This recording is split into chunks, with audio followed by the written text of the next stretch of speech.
there for life. Hood with I'm on another West for one. life, nigga. This a blood oath. Hey, yo, Madara. Here go a class for you, my nigga. 140 for the rebel. The world turned its back on me. I'm a cripple. We got soldiers, he got soldiers, but I got different ones. Ain't no way out, I tell you once. Don't pray for nothing, sin and curse. We can't forgive what's forbidden. Remain in them trenches. Trust in the Lord, but please forgive me for the times that I didn't. If rank is given, have your respect to your apprentice. Be about your business. This loyalty's a death sentence. Look, trying to pick up with a blind fail. They said there'll be many mansions. I'm just grinding for my time share. Them devils ain't playing fair. They hunt you like Van Pelt, but ain't no getting out the game like Jumanji. You take that oath, it's a Dundee. Try to deal death to a priest, you won't make it out in one piece. So you can stand, just make sure you got the heart. Say your name 3 times, then it's death do us part. No. So how you feel about this truth I done shown you? This ain't the life you think, little nigga. I should want you. Even your own people go disown. And the Lord said they hate you for my name, so you better keep it on. Ain't no more guessing, ain't no more questions. Make sure my election till I'm tucked away like George Jetson. Murder for capital, now it's murder at the Capitol. The world in amazement, we like fuck 'em, raise it, raise it. I pity those watching life as it go by. Be giving mercy in this life, I don't know why. In puff smoke, never try to. The dead at home, my brother be the dead and sold out on. Either fold or salute, my nigga. Salute, my nigga. They like, how you stay focused? I told them I'm motivated cause of you, my nigga. Brotherhoods and weapons, still got weapons on the scene. And I never do my niggas like Bishop did Raheem. Never mind in all beliefs, they under anesthesia. Shorty say she need me, said she wanna let that love go. Told I let that love grow. But if I bring you to my bed, that's a blood oath. Know what it is, man. So, how you feel about this truth I done shown you? This ain't the life you think, little nigga. I should want you. Even your own people gon' disown. And the Lord said they hate you for my name, so you better keep it on. Yeah, yeah.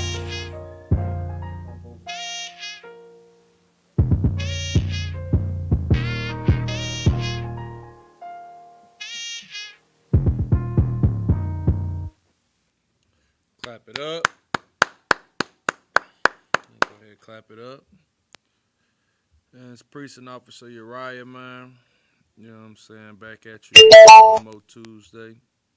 This is the Brotherhood class, man, where we teach, you know what I'm saying, concepts to help, graft us together as a nation once again, man. Tonight's topic, as you can see, is going to be about shame and how the use of shame can help you strengthen change, and not only strengthen change, but strengthen your moral compass. Now, a lot of times when we think of the word shame, or at least, when people think about it, it's always from a perspective of somebody attempting to embarrass you, or, you know what I mean, to make you feel bad. But shame has a positive usage. Little do we like to, acknowledge it or not. You know what I mean? Like most of the time when we think of shame, it's being ashamed. And, it could come in many different forms. Like, when you was a child, you do something wrong and the first thing your mother say to you is, you ought to be ashamed of yourself. And the reason for her saying that you ought to be ashamed of yourself is for you to, then change what you've done, or for you to not do again that thing that she telling you to be ashamed of.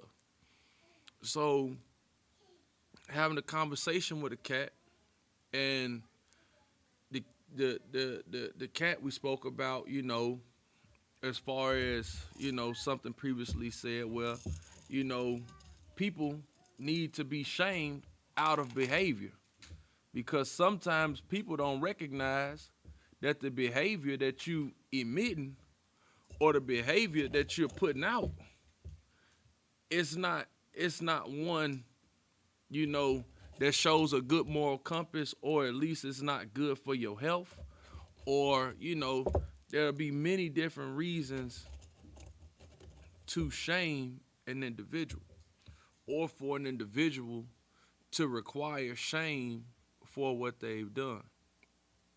So let's see what Merriam-Webster's dictionary has to say about the definition of the term shame. So now shame, a painful feeling of humiliation or distress caused by the consciousness of wrong or foolish behavior. So anytime you're trying to shame somebody,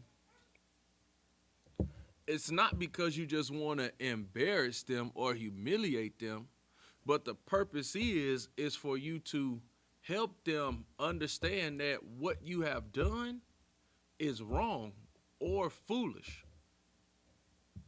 Most often people think, when it comes to the Isupk, that, we attempt to shame everybody just to, talk down on them or, to make them feel bad about their person. Well, hell, if you don't feel bad about what you're doing, then you'll never change. You'll stay in that same rut, that same frame of thinking that your Christian pastor gives you, that, YOLO, you only live once. God loves you no matter what you do. Which that's baloney, man. That's a damn lie. That's bull. You know what I'm saying? Like, in our community, we have the notion that, no one can tell us what to do. Nobody can tell me what I'm doing is wrong. Who are you to judge me? Who are you to say what I'm doing is wrong? But see, the thing is that we here in the Isupk, we could tell you what you're doing is wrong. Because those same things that you continue to do day in and day out are things that we used to do day in and day out. You know what I'm saying? Like, it drives me crazy when they look at us and they say, "Oh, y'all think y'all better?" No, we don't think that we better than nobody. Because it's a happen of chance that the Most High decided to choose us. We didn't go out and choose to say we wanted to be here, or that what we heard on the side of the street or on YouTube that day that brought us here was right to make us change. No, that was the Lord that gave us the ear to hear. So when we first heard the ear, there were things about the truth that made us feel ashamed too. A lot of us, weed smokers, whoremongers, whores, sleeping with white women, eating pork, shrimp, crab, and lobster. It took a bit of shame for us to acknowledge that what we were doing was wrong, man. So it leads me to my first scripture. We're going to go into the book of Genesis, man, where shame is something that's pretty evident when discussing, the major or the first major figures within our lineage, man. Talking about Adam and Eve, man. Gonna go to the book of Genesis, chapter 2, and verse 25. So at this time, this is right after, the finishing of creation. You have the creation of mankind, and now you have Adam being given the breath of life. And the Lord has already given Adam a set of rules that he was supposed to abide by. And he was also supposed to teach his wife this. You know what I'm saying? Because she's supposed to be his helpmate. And they were supposed to do these ordinances or these laws together to bring order about to the earth. So at this time, where we at? 2 and 25. It's the book of Genesis, chapter 2 and verse 25. They were both naked, the man and his wife, and were not ashamed. Now, at this point in the Christian church, they teach you, they was just out frolicking, rod and box hanging out. No. What this is that amongst the other nations of people, Adam and them were free to be themselves. and they were themselves and not ashamed of keeping the law, statutes, and commandments. They were not ashamed of doing what the Most High bade them to do. They didn't have a problem doing it. See, now you all today, your Christian pastor tell you that you can't do it, that it's too hard to do it, that do whatever makes you feel good. And even when you do what makes you feel good, let somebody say that something's wrong with what you're doing. You are ashamed. The first thing you want to say is, you can't judge me. Don't say nothing about it. You begin to become defensive. And in that defensive nature shows that even you know that what it is that you're doing has some sort of opposition to what the Most High intended. Whether it be, what you do for recreation, your smoking, your sexual orientation, what you wear, if you want to decide to wear dresses as a man. You sisters, you want to sleep with more than one man. Brothers, you want to sleep with different women and put them away. You get defensive regarding these topics, man. When really, when somebody's telling you that what you're doing is against the Bible, I'm not saying it to hurt you. That's never my intent, to hurt you. That's never any priest and prophet's intent, to hurt you. The intent of it is for you to catch that feeling that, like even the definition of shame says, Salakia, a painful feeling of humiliation or distress by the consciousness of wrong or foolish behavior. I want you to become conscious of what you're doing. I want you to know that what you're doing is against the Bible. I want you to know that what you're doing is going to lead you to death. I want you to know that what you're doing puts you at odds with the Most High, and He will hurt you for it, not me. I don't want to hurt you. It might hurt your feelings, but I can give a damn about your feelings when it comes to saving your life. That's the part where our people, we have it wrong, where,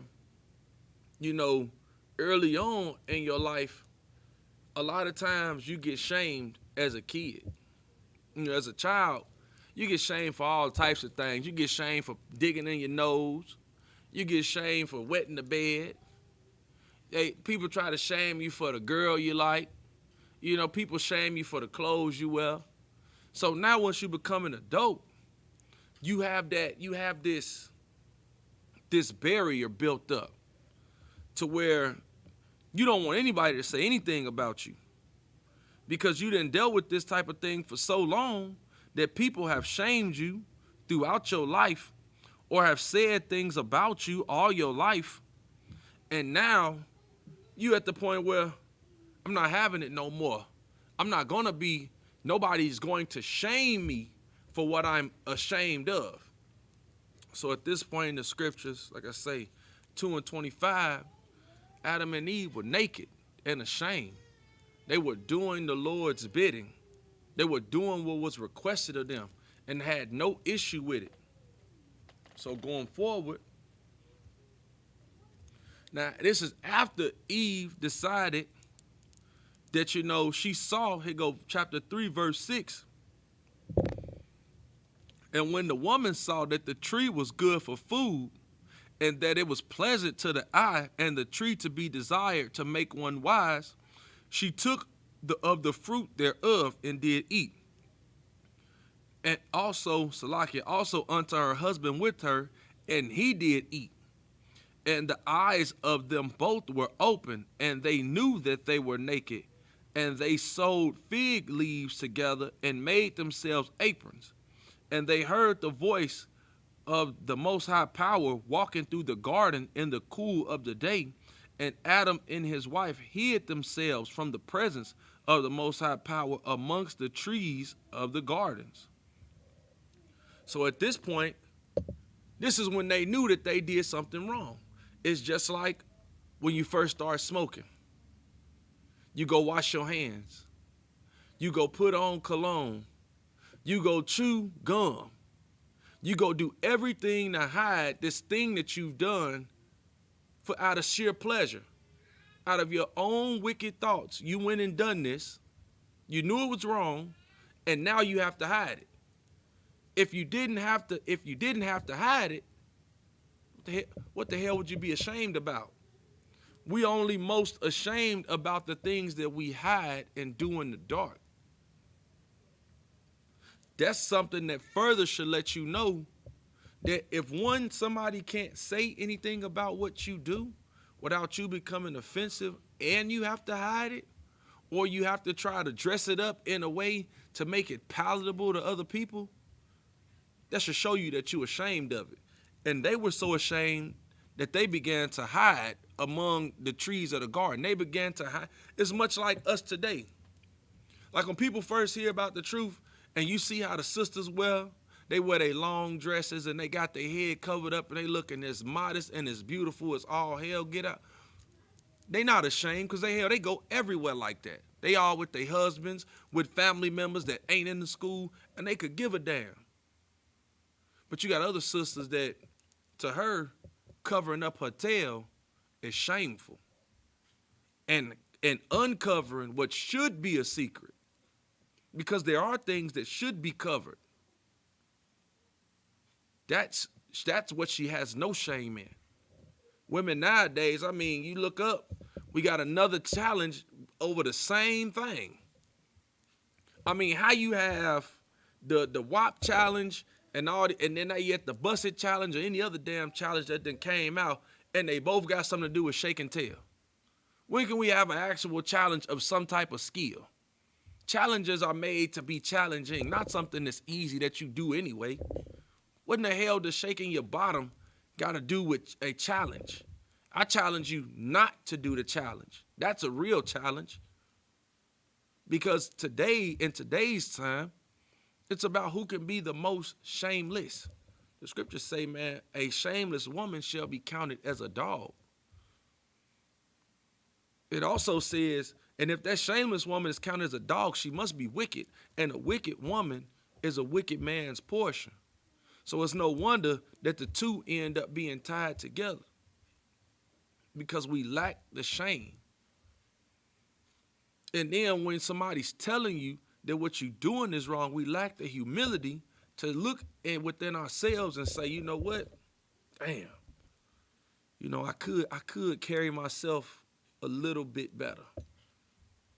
You know, I could try not to show that much flesh. Or, you know, I could not smoke. I don't really need to. It has no purpose. I'm wasting time and money and life. And I could be doing something to help people. I could be. But instead, we let that shame bring about our pride. But the difference between us and Adam and Eve is that, well, I'm going to go ahead and get into it. Verse 9. And the Lord and the Most High God called unto Adam and said unto him, where art thou? He said, I heard thy, verse 10, and he said, I heard thy voice in the garden, and I was afraid because I was naked, and I hid myself. So he was afraid. When he heard the Most High, he was afraid, but he had no reason to be afraid. He was only afraid when he heard the Most High because he was shamelessly doing what the other nations was doing. So then he hid himself from the Most High because he knew what he was doing was wrong. That's what we all do. Adam admitted. He admitted, hey, look, man, I was scared. Yeah, half the time when most of us get smoked, when we get caught smoking, we don't even admit that we were scared. We try to turn it into, you know, well, I saw this person or this person. We try to point the finger at other people. Which it happens to, and he said, in verse 11, and he said, who told thee that thou wast naked? Hast thou eaten of the tree whereof I commanded thee that thou shouldest not eat? And just like I said, and the man said, the woman whom thou gavest to me, he tried to put it off on the Most High. And the only reason I did this was because the chick you gave me is the one that said it was cool to eat. That's what we do when we fearful and when we ashamed of something that we know we shouldn't be doing. I say we just like children. We just like children. And you could tell we the same people because we've all done that. That when you got caught out at night after the street lights and you was hanging out with them boys down there, what y'all sisters say? Well, Rochelle and them was down there too. You know, I figured it was okay because she was down there with me. But you know you shouldn't be around them boys at that hour. You know that. Or when or for us fellas, you know what I'm saying? We out there hanging with the big fellas down there smoking. What the hell you doing down there with them guys? Hanging out on the corner. Well, Tony down there, and I figured his mom said it was okay, and I, you know, because you always let me be around Tony, so when he went, I said, I thought it was cool. No, man, we got to start taking responsibility for our actions, man. And that's one of the things that shame allows you to do. When you, like, and there's a proper way to shame. And when shaming someone, your main job with shaming somebody, or at least trying to bring about that shame to someone, shouldn't be for the outright humiliation. But what it should be used for is, like again I say, is to change their moral compass, change the behavior that they're doing. Like, you know, you want to be using it in the fashion of that, okay, well, I know that this person smokes cigarettes and they smell bad when they come around, but I don't want to make him feel bad about how he smelled per se, because I want him to still be around me. But now I'm not going to sugarcoat it either. Hey, bro, you know, you smell like smoke. You need to go take care of yourself. You know what I'm saying? Make him understand and realize the actions, and that there is recourse and that there is help. You know what I'm saying? The Most High, he had to punish them for what they've done. He had to. And they deserve it. It's like right now, as I'm watching my son sit in the back of the room and crying. Now he's feeling the shame of my eyes be on him, and he's knowing he should be changing his attitude and what he's doing back there, because I am teaching this class. Hence, that's how shame works. So we can move forward. So we're going to go to, let's see what we got here. We're going to go to the book of Isaiah, chapter 50, 58, and 1. Because a lot of people think that this is think that it's a hard thing.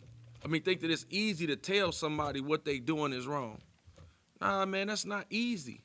The thing is that before you can try to, invoke shame inside somebody else, you, one, have to have been shamed for somewhat of the same thing. You have to be somewhat together in order to assist in getting somebody together. So, like, when I had the conversation with the brother, I let him know, like, the shame isn't to outright humiliate somebody, because, hell, I've been there before. That when it was put to me that smoking weed and blowing rod is in the same category, because ain't no sin greater than the next, and you might as well go sniff a rod if you're going to blow a blunt, I said, damn. That immediately invoked shame within me, because I didn't know. For me, in my little world of morality, because I was leaning onto my own understanding, was that it was nothing wrong with what I was doing. I didn't think about that I couldn't be out and I couldn't yell as loud as I can now for people to hear me streets and blocks over. That, you know what, I couldn't actually get out and actually care about the plight of my people if I'm spending, okay, if you smoke 4 blunts a day, there's 15 minutes out of an hour that it take to roll up and smoke it. So that's about 20 minutes if you with somebody else. So that's about a third of an hour. If you smoke 4 of them a day, then that's about an hour and 20 minutes. But now after you get high, you got to sit down and eat, enjoy the high that you got, and then you spend the other half fiending for some more. So you spend about 6 hours out your day in a stupor. I didn't know that was wrong. I wasn't conscious or aware that my actions or my state of being was wrong, that I couldn't help nobody in that, not even myself. That even when you high, you barely take care of your kids. That, it was a post that was kind of funny that they said, hey, if you put, He said, stop yelling at them kids and put the weed down. They can play. And it resonated so much with me that I felt ashamed about how I used to interact with my kids. That it was like, damn, without the weed, with the weed, I was irritated and I wouldn't even let my kids play. And now that I don't smoke, I see that they really just enjoying themselves. And what the hell is a kid supposed to do besides play? That it's shame to me now. And I don't even do it anymore. But it's what's going to help, like I say, strengthen that moral compass. It's going to help strengthen that. It's going to help give that mortar to the brick, to that foundation that's already laid for me. So the book of Isaiah, chapter 58 and verse 1 says, cry aloud, spare not, lift up thy voice like a trumpet, and show my people their transgressions. See, this is the bigger fumble, that people don't want to be shown. They don't want to be told.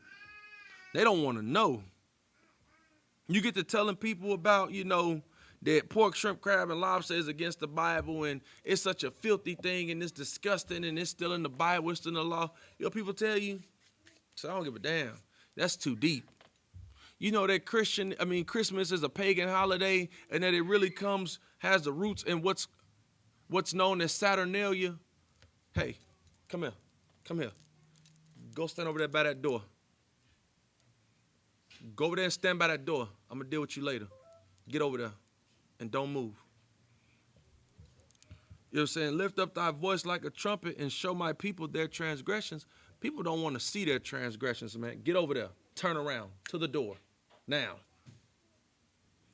People don't want to see. People don't want to hear. People all the time don't want to know, you know what I'm saying, what it is that they're doing, especially that it's wrong. You can acknowledge what I'm doing, but please don't tell me that it's wrong. Because now I have to face the facts that somebody doesn't believe that my happiness is what's right for me.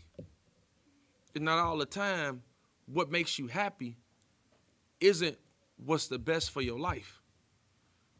Your happiness is not what the Most High had planned for you. Your obedience is what the Most High had planned for you, because your obedience is what would have given you rulership or dominion over the earth, not your happiness. Because when it came time for the other nations to have their rulership, yeah, they ruled, but it took the obedience of themselves as a collective to one mindset of being over you for them to be happy. But see, us as blacks, Hispanics, and Native Americans, we don't think about that our rulership or our obedience to the Most High is what's going to bring about our happiness. That's the only thing that can save us. And sometimes, or at least most times, when it comes to the behaviors that we all dive ourselves in or delve ourselves in, require shame. It's like, okay, do you know why they have alcoholics? Like, Alcoholics Anonymous is a thing. It's a thing. And people call Alcoholics Anonymous because of personal shame that they're feeling that they might want to drink. And they have to call the line and they tell the people, hey, look, man, I'm feeling like I'm about to have a drink. And they have to shame themselves out of having a drink. Or those ones that get busted in DUIs and they have to go sit in that big room of people. And they sit in that circle. And the one thing that they got to say when they get there, if somebody wants them to speak, they say, get up, say your name. And then what do they got to say after that? I'm an alcoholic. They have to acknowledge what it is that's wrong with them, or what it is, the reason that brings them there. Why am I here today? And then for some people, that brings about shame. That's humiliation. They stand up in front of people, and it humbles them to a point to say, damn, I am an alcoholic. Well, damn, now I gotta change, because you know what? I killed that lady and her 3 kids off the turnpike. Now I feel bad. But that's another feeling of guilt and remorse. But right now, we're talking about shame, which helps to bring about guilt and remorse. If you can, or if you don't have too much pride to be ashamed of what you've done, because pride can help douse the flame of shame. You being prideful can keep you from feeling ashamed, which why when it comes to June and they have what's called Pride Month, and you see a 6'8", a 6'8" behemoth in a tutu or a onesie walking up the street, and you sit up there telling, hey man, that ain't what no brother's supposed to be in. He's built up in his pride.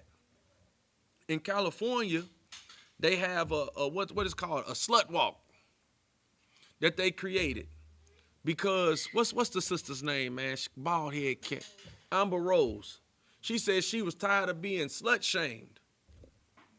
Well, how the hell else am I supposed to get you to stop being a whore, sis, if I don't shame you for it? Like, I mean, it's bad enough that the rap songs glorify what should be shamed and shame you at the same time, which shows you how lost of a people we are. That they will glorify them and their buddies sleeping with one woman and give her negative feedback at the same time and call her a whore. It's just crazy. But that's what makes our job here such an important job, and it's a heavy, heavy burden. To tell people that could really give a damn what you have to say, that what you're doing is wrong. But the thing is that we're like Adam at the beginning. That we're naked and not ashamed. We're exactly who the Most High appointed us to be, and we could give a damn about how you feel about us telling you what you're doing is wrong. Because we really only care about your life. And in that moral compass or that moral foundation that you don't have, we're trying to give it back to you through the civil liberties of this place we call America by just speaking our mind and telling you, man, you got to change, huh? Well, sis, man, having all them babies by different men, that ain't right. You need to stay with one man. Put the weed down, man. Go ahead, put the cigarettes out. Put the pork, shrimp, crab, and lobster away. That it means you no good. That the Lord's going to kill you for that. And if you are more ashamed about that and you rather stay prideful and want to fight because of it or fight off the fact of that we're right, then that's on you. You know what I'm saying? We got some more, though. I got some more. We got another scripture. You got something on that out? No, hold up. Let me drop that. Just a second. We got the book of Isaiah chapter 30, verse 9, man. Like I said, we got the book of Isaiah chapter 30 and verse 9, man. You know what I'm saying? Like, it's time out for sparing people's feelings. It's time out for that. Like, man, you know, we spent so long sparing people's feelings and caring about, you know, what they think about what I had to say about them, man. That, you know what I'm saying? Like the thing is, man, we would rather go on in our sin, man. We would rather be a nation of whores and drug dealers, right, and 10 basketball players and 4 pimps and, right, you know, the rest of us just living just as destitute as the white man can make us without utterly destroying his slave labor, man. Right. Is that really like what we have been, you know, is that really what we have succumbed to, of being a shameless people? Like, us being a shameless people is why the hood is the hood. That's why it's dark there. That's why it's so private. Everybody want to be to themselves. Nobody want to be bothered. Because we'll rather not feel ashamed. I'd rather just stay in my disgusting, wicked way. He good. You got something, Mike? No, I'm reading for you. Oh, the water up. Go ahead. This is the book of Isaiah, chapter 30, verse 9. That this is a rebellious people, lying children, children that would not hear the law of the Lord. Man, we are rebellious, man, and most of us could give a damn about Test. the law of the Lord, man. You could. That most of us could give a damn about hearing the law of the Lord, man. We'll tell you, oh man, I heard that before. Oh, I know that. Well, shoot, well, the Bible says, man, you lying on the scriptures, man. And you would rather fight off the fact of what I'm saying is absolutely right.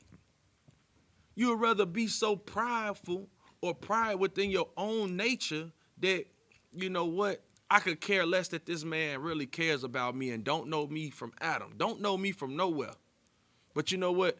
I'd rather stay within what my granny taught me since I was, you know, a child. Like, you know, you get in those conversations with people and you'll be like, man, you know, Easter, man, bunnies don't lay eggs.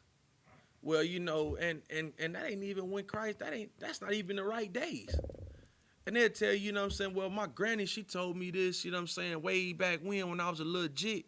And that's just how it's been. And that's what I know. They'll rather be stuck within the lies that they've been given because it's comfortable.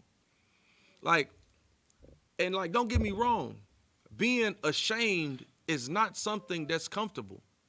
That's something that's supposed to feel uncomfortable. It's supposed to make you squirm.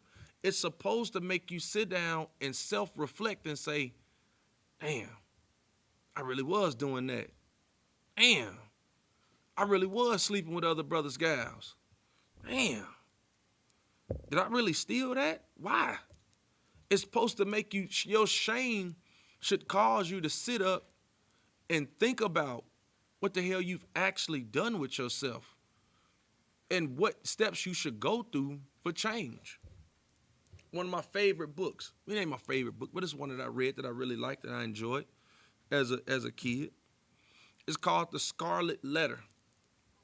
Now, a lot of people may be familiar with it, a lot of y'all might not be, but it's a story where this woman, she had left from overseas in England or something like that. Came over to America because it's an old story around colonial era. And she ended up being found to be with child. She thought that her husband was dead. Now, when it come to find out, the husband ended up making it over here. And then them finding out that she was with child, because it takes her 6 months to get from over there, him 6 months to get from over there. That's about a year of time. 9 months, she has a baby with no man. The man she was sleeping with was the preacher.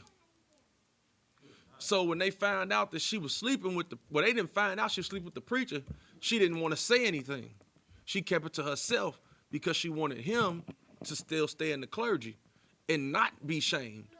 So what they ended up doing to her was putting a red letter A on her chest. And she would have to walk around with the A. And the A stood for adultery.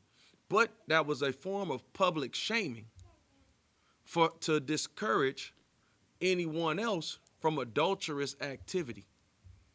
So shame can even work in the realm of assisting with other people's moral compasses or morality. It's like back in the day, like before they got this little registry hooked up, right?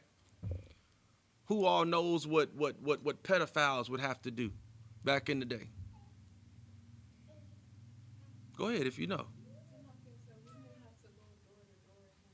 Go door to door, hand a piece of paper to each one of their neighbors and say that I am a registered sex offender. I am. Now you're on a registry. So it takes a little bit of the shame away. But all it takes is a couple clicks on your smartphone or your computer, and you know that every red dot that pops up in your neighborhood has a registered sex offender that lives there. And they have to register. And that's a part of shame. It's to shame them from the behavior that had them locked up in the first place. It's to bring about the shame. And I think about a society where shame does not exist. What would happen? If you had to never feel bad about what you've done, no one would ever change. No one would ever think about how what I do affects other people if you never had to think about shame. People look, again, like I say, people look at shame like it's bad. Like, oh, well, you shame. Like, yes, okay. If in the point of that, if I'm shaming you for your shoes, then yes, I'm using shame, or really I'm using humiliation, because people would think that it's shame, but it's not a shame. Now, what could make you ashamed to show your shoes is that they may have holes or they might look bad. And that could be a personal feeling. Now, somebody who's trying to shame you for your outwear is attempting to use shame in a negative meaning or a negative pose. But we here in this school, when we attempt to use shame, especially when it comes to the behaviors of our people, we're really trying to bring about change. We're really trying to give you a moral background, one that you obviously lack because you are continuing in those same activities that you've done since you're probably a child. And nobody ever shamed you for it, or the people who did shame you for it made you hunker down in your own self-pride. And now you, like I say, you a 6'8", 250 gargantuan walking up the street in a tutu, or you somebody's wife walking out on Pride Day with rainbows on your breast. I mean, goddamn, how much does it take to, how far are we gonna go for being a shameless society, man? But you can read on that. Con. Verse 10. Which say to the seers, see not, and to the prophets, prophesy not unto us right things. Prophesy unto us not right things. They don't want the seer to see. It's like now, you see a sister walking up the street with 4 guys, and you say, hey man, don't go back there with them. Don't tell me what to do. You're not my daddy. But I'm knowing when they get you back there behind the wall, it's all over for you. Cause they look unsavory. Or you tell that brother, hey look man, don't be hanging out there on that corner with them guys, man. They don't mean you no good, man. Don't go down there with them. And then you find out little Daryl get robbed. And all you did was try to tell him, hey, look, protect yourself. Like, shame is damn near a form of protection, man, from future things. And you can teach somebody with your own shame. I remember my mother telling me things like, hey, man, don't pick up the weed. You're gonna slow yourself down. And now when I talk to my younger cousins and my little brothers, I try to make sure that they not smoking. I tell them, everything my mother told me. Because back then, I'm not thinking that what she's doing is actually saving me. And when at the time when it could have saved me, being a prideful bastard and not wanting to hear what she had to say is what made me fall into that, frame of thought. But that's another topic for another day. I'm saying, go ahead. Come. Speak unto us smooth things. Prophesy deceits. Verse 11. Get you out of the way. Turn aside out of the path.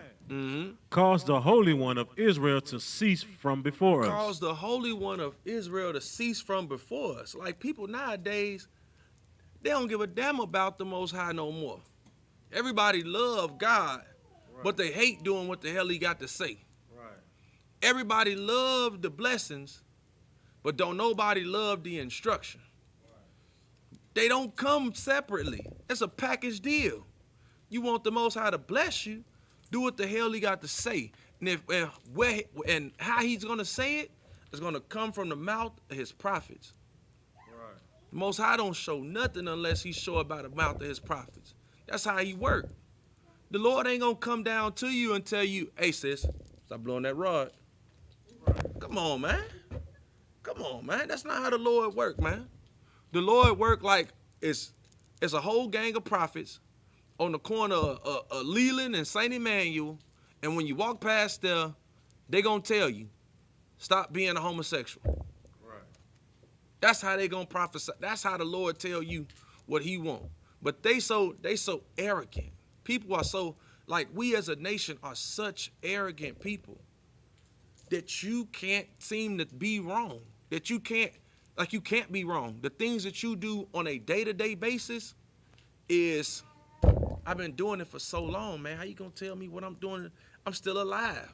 Right. I'm still kicking, man. I done had sex with 4 girls this week, man. How you gonna tell me what I'm doing is wrong? Brother, you gonna catch the clap. And it don't make no noise. Right. You gonna catch it. And the thing is that we don't care about that. The sisters, hey, look, sis, get your tail off the internet. Look, you want somebody to respect you and want to be somebody's wife, that's not how you catch a husband. That's how you catch a one-nighter. That's how you catch a baby daddy. Now you catch a husband after that, because you'll cover your behind up when you think that don't nobody want to look at your behind afterwards, because that's usually what happens, you know. After lady get 4 or 5 kids, and unfortunately, you know, ladies, it's what happened. You get out of shape. Now it's like, I don't want nobody to look at me, and that's when you see the face up shots. It's like, come on, now you upset. When you should have been doing the face up shots, now you want to do the face up shots because you didn't have 4 kids. Come on, man. Like, you can't fall into wanting to be shameful afterwards. And then we have the habit of living shameful lives, and then shameless lives, and then trying to teach our children to be shameful or to shame your children, when the only thing that they're mimicking is the behavior that they witness their parents do day in and day out. We can't be like that no more, man. We got to change that. That it's time out for that, man. We got some more on that? No, I think that's... No, go ahead. Give me verse 12. Verse 12.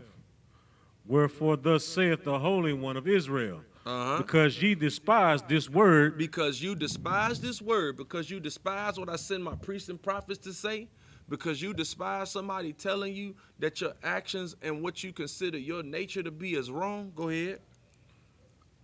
And trust in oppression and perverseness. And you trust in oppression and perverseness. You trust in the ways of America and all of the wicked ways of America. You trust in that porn is made freely on the internet. Right. You ain't got to make a subscription. You can just get on this free. You trust in that. You trust in that, you know, rap music and telling women to shake it and pass it to my partner and give it to my bro, that's what's right and that's what's popping. And you got to be that. You got to live that life. That you got to bust it. You got to do it. You have to. Perverseness and loving the white man and loving to be under this oppression, man. You trust in that. Read on that.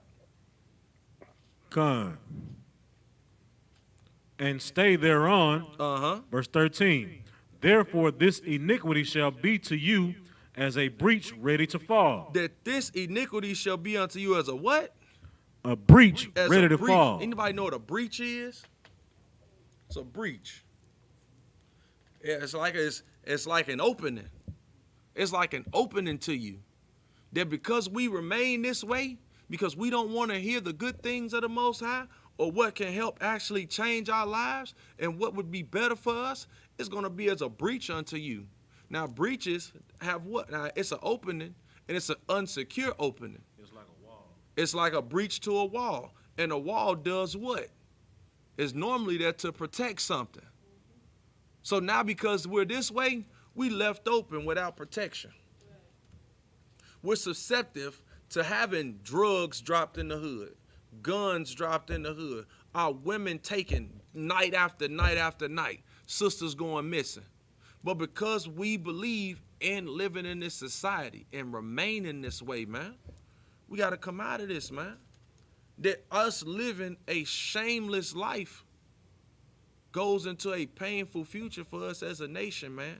And we wondering why we're not changing or not seeing the fruits of our labor. that we're not seeing the success that other nations see when they come here. Well, damn, the most we want to do is get high. Brothers want to get high and sisters want to shake tail. The hell you think they just gonna give you a nation for that? This is something that requires obedience and diligence and morality. It requires, now yes, okay, the white man is an immoral bastard. Yes, he is an immoral bastard, and he has a nation. But the Lord would rather him be on top of you for your disobedience than to give you something and you still be disobedient. The Lord would rather that. And the Lord would also rather you to become obedient and to have rulership on the earth. But you have to rather being obedient to the Most High and not to the lust of your flesh. You'd have to rather that, man. You'd have to want that more than doing a busted challenge on the internet. You'd have to rather that more than going to California whenever. Stop. It's not time for you to enjoy yourself. It's time for you to stand there. Go ahead, sis.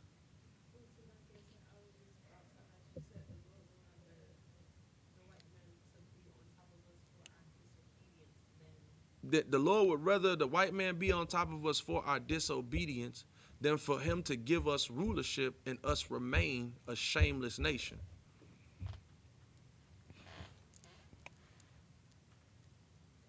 If you could, sister might want the mic.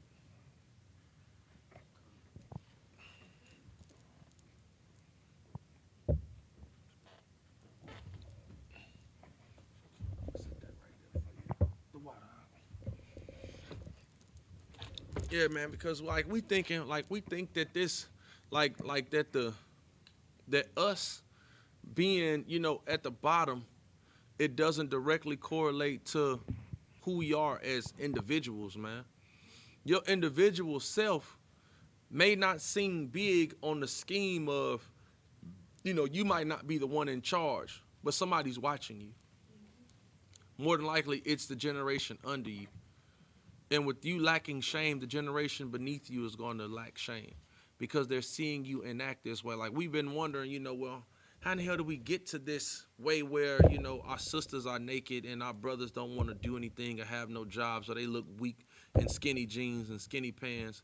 But, it went from, brothers being strong out on the corner, fighting off the oppression to them sleeping with white women behind closed doors, being perverse.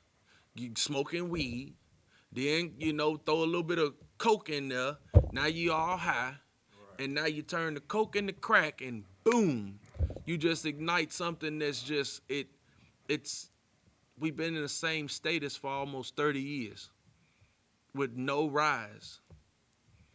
They just celebrated, Michael Luther King, man, who was a shameless bastard, man. A lover of white people, a lover of white women, and openly professed that his dream was to have black boys and white girls hold hands, man. You know what I mean?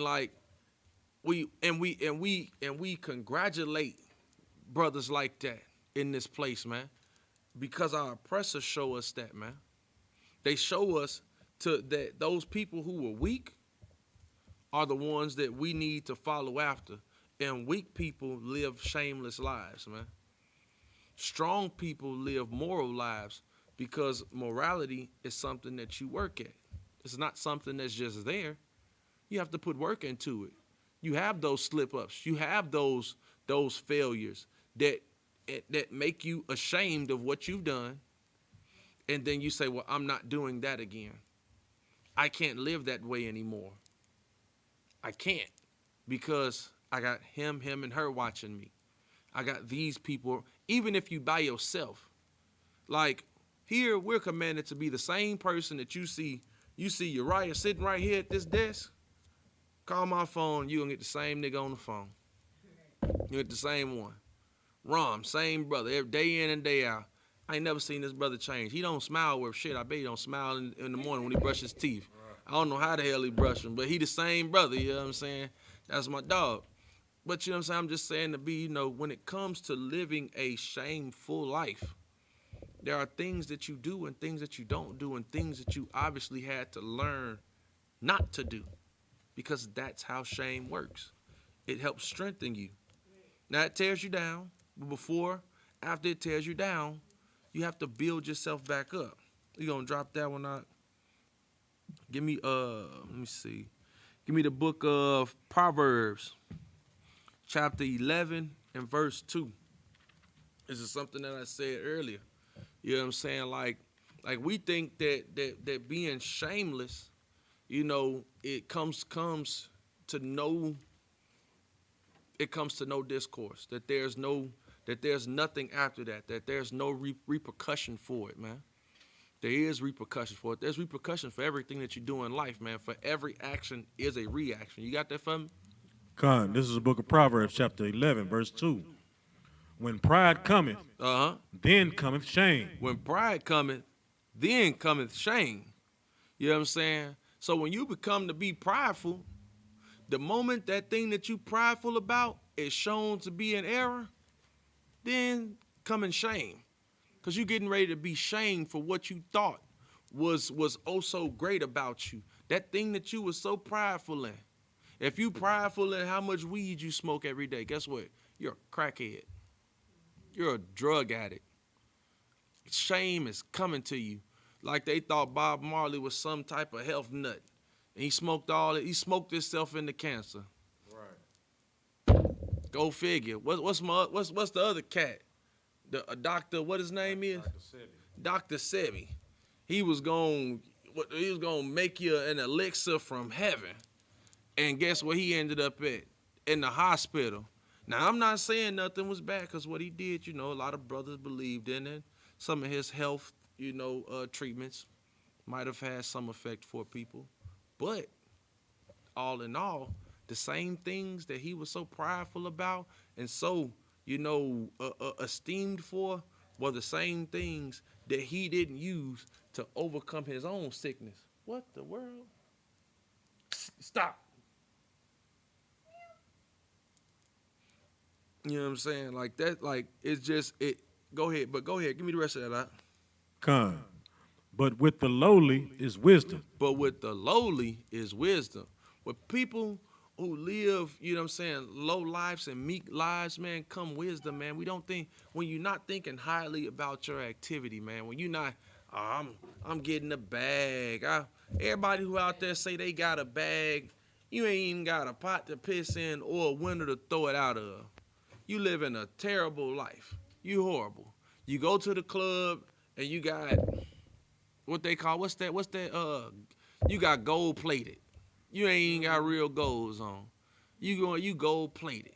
That ain't even your car. You stunting for a weekend in a rental. And guess what? Rent coming up next week. And you ain't gonna be able to pay that. And you still living with your mama. You got J's on your feet and you think that that's your all, that's your end all be all. And guess what? Nobody gives a damn about that. Cause that's not even what makes a man. Right. That makes you almost like a woman who cares about her shoes. Right. That's just, but that's Uriah's opinion. That's Uriah's opinion. We're not gonna throw that in there as fact. But it is something that people are prideful about.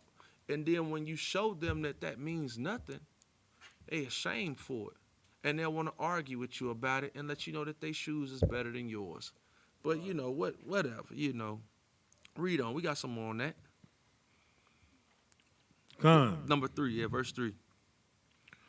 The integrity of the upright shall guide them. See, the integrity of the upright shall guide them, man. People that have integrity, that aren't moved, and that stay the same way, they have less to be ashamed about.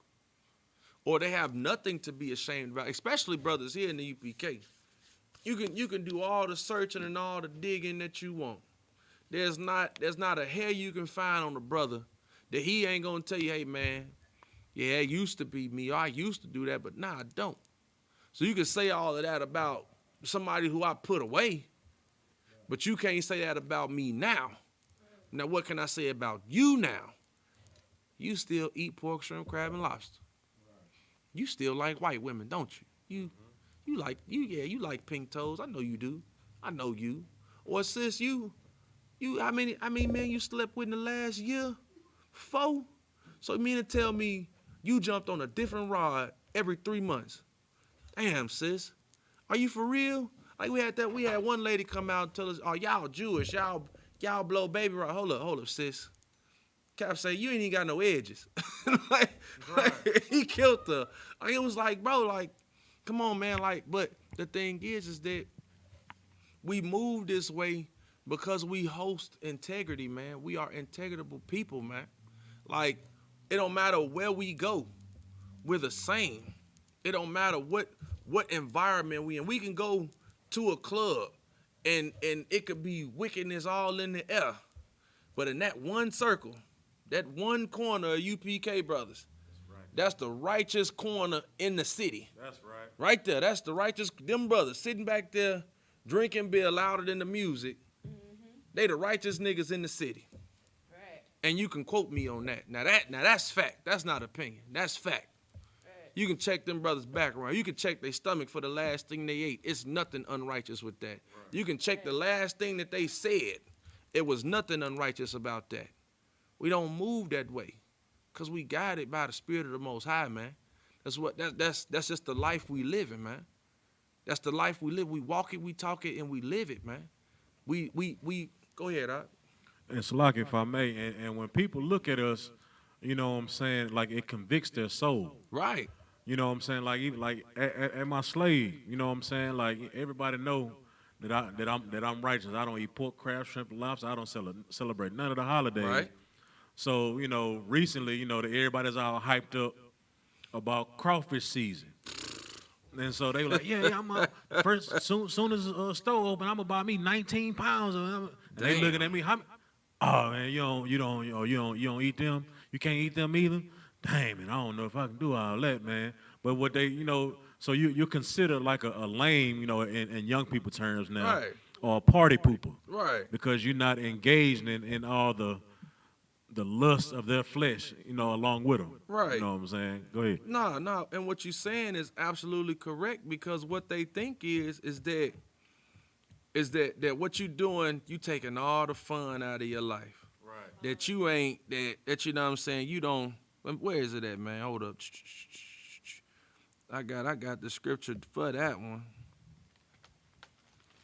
You know what I'm saying? I'll find it later, man. But they look at us like, you know what I'm saying, like your life gotta be in shambles, or let you know, you just ain't having no fun. You just ain't, you know, like you just ain't enjoying yourself. But the thing is that life ain't about enjoyment all the time. Right. Like my life, your life should not be about, you know what I'm saying, living the life of the party. That should never be your first mindset every day you wake up. Is to think about, well, what makes me feel good? Or what I can do. Salakia, what can I do to make me feel good? That should be some of the furthest thoughts of your mind. Right. The ultimate thought in your mind should be, how am I going to serve the Lord? What am I going to do to not bring about punishment to myself? Right. How am I going to teach my children to not bring punishment upon themselves? How can I keep them from living shameless lives? Because again, like I say, with shame, it comes a point in your life that you've done all the things, you know what I'm saying, that you could possibly think of. You know what I'm saying? You've done it all. And by the time you get through doing it all, now it's you to a point where it's like, man, I done all this. People done already talked about me bad. What more can anybody do to me, man? What more? What is there left? What left can they say to me? I mean, I've already, you know, I've already done this, that, and the third. Go ahead, sis. So, like, yes, sir, but you actually have women out here that Like, for some reason, they glorified the fact that they sleep with multiple men. God damn, they glorifying it. I mean, Conjure. what do they call it? They call it quote unquote. Damn, That's what they call it. They call it open. the options.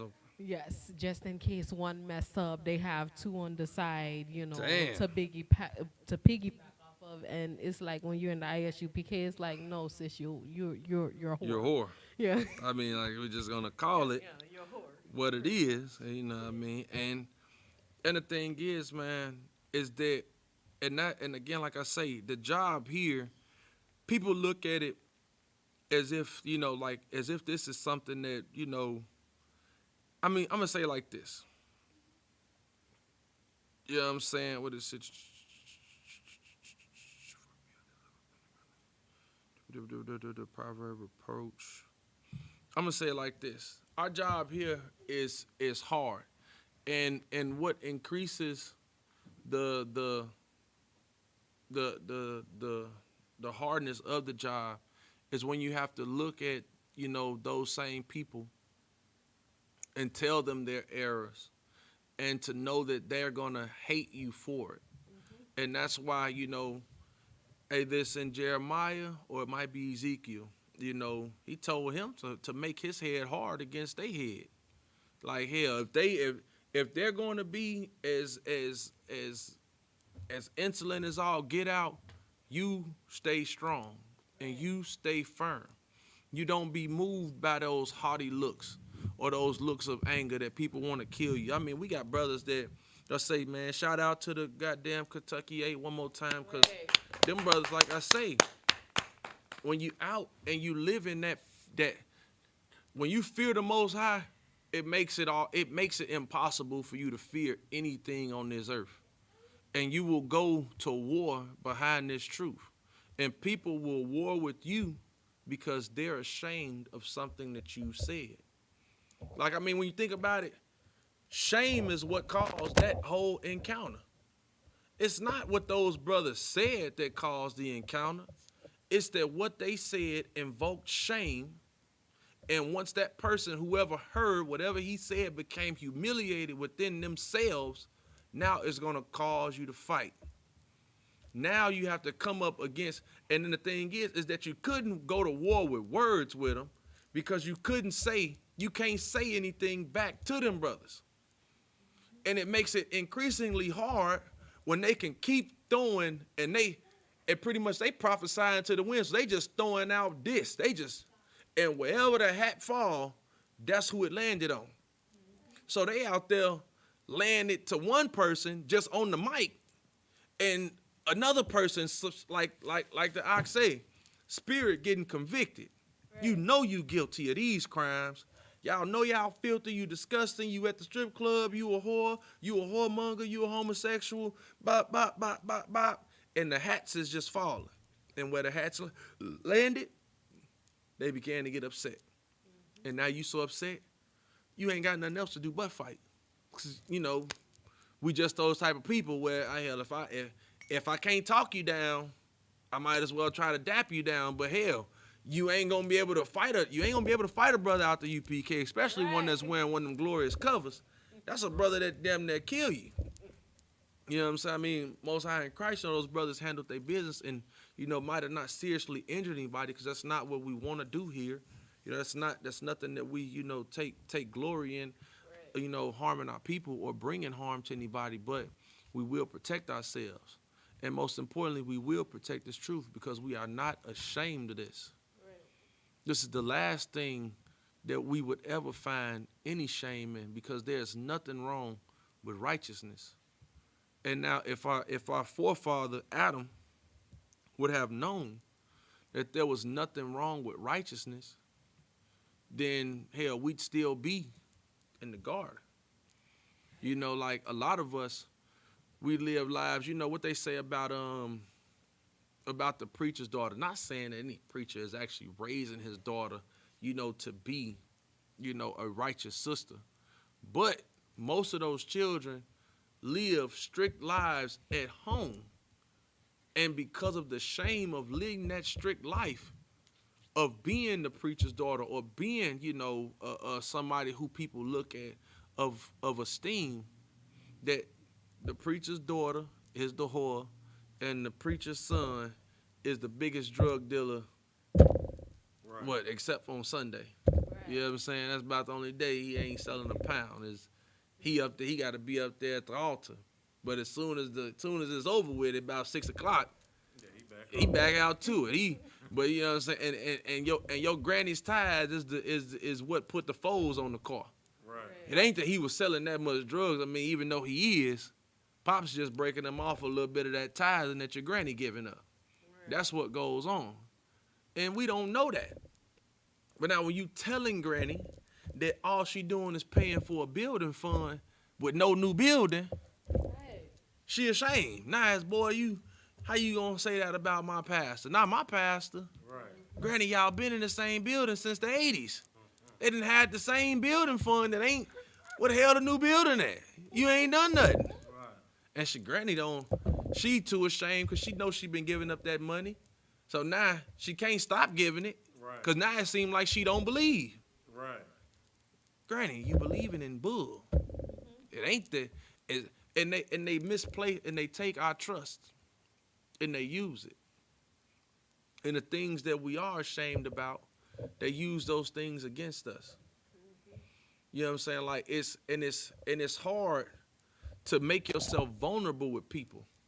That's why using shame being ashamed and using shame is such a intricate tool, and it's very hard for certain people to understand its usages. Right. Because shame can be used to manipulate people. People use that all the time. Go ahead. Yeah, I was just about to say, because Salakia, the last church that I went to, you know what I'm saying, it was a pastor that taught the prosperity message. Yeah. So he was one of those cats that, all right, everybody with a $100 bill, stand in this line. Everybody with a $50 bill, stand in this line. Everybody with a $20 bill, stand in that line. If you're not standing in one of these lines, you're not getting blessed. Damn. You know what I'm saying? You couldn't. So everybody that's sitting down is shameful because they either don't have a $20, $50, or $100 bill, or they just don't have it at all. Damn. And you telling me the Most High is not gonna bless me because I'm not standing in the line? Because I don't have a 20. Yeah, I don't have a dollar. You know what I'm saying? I mean, I don't have a $20 bill. I mean, all I'm saying is the thing is that I've seen shame be used in other ways, which is the reason why a lot of people don't like to be ashamed. You know, you might hear in your rap song, you know what I'm saying? Shoot, they said you was a freak. I'm just trying to see what's up. Right. Damn, you gonna shame a sister in the laying down? I mean, goddamn. Right. Like we can use shame for all types of. Go ahead, sis. Salakia, sir, even your own family will shame you for being righteous, for not eating pork, for not eating shrimp, crab, and lobster. Well, they will attempt to shame you because it's an attempt. You can't shame a righteous person because integrity is what moves them. Right. You can't shame anyone who's righteous. It goes back to Adam. Adam wasn't ashamed when he was being righteous. He was naked and not ashamed. Right. He ate the fruit. Now I'm naked and now I gotta hide. Mm-hmm. Before then, he wasn't giving a damn. He was all right. They was following the Lord. It was him and his gal. They setting everything straight. And then she took her knothead over there and listened to that brother, that sucker out there, that snake. Just like our sisters do now. That they got a man that loved them. And you know what they hear? Right. He ain't helping you take care of your bills. Right. He ain't nothing. You gotta, and you know what you do? You trick your kids out of having a good father. Because instead of having a man at work, you'd rather have a man in your damn home. But you want a man that's gone 16 hours a day so you can be on the damn internet doing busted challenges and then coming back and paying for bags. Right. That's what you want. But that's not what you need. What you need is a strong soldier in front of these kids teaching them right from wrong, teaching your daughters to be shameful, teaching your daughters to be shame-faced, teaching your sons to not shame your family by being a fool and carrying on in wickedness. Right. Those are the things that causes us shame, but we don't know how to adequately shame those scenarios or how to use those scenarios as speaking points and learning points until the worst happens. Now, after the worst happens, now it's not shame anymore. It's see what happened. You know, the only reason she got raped is because she was living that fast life, and now she got the AIDS, and don't be like her. Instead of sit your fast tail down and go read a book.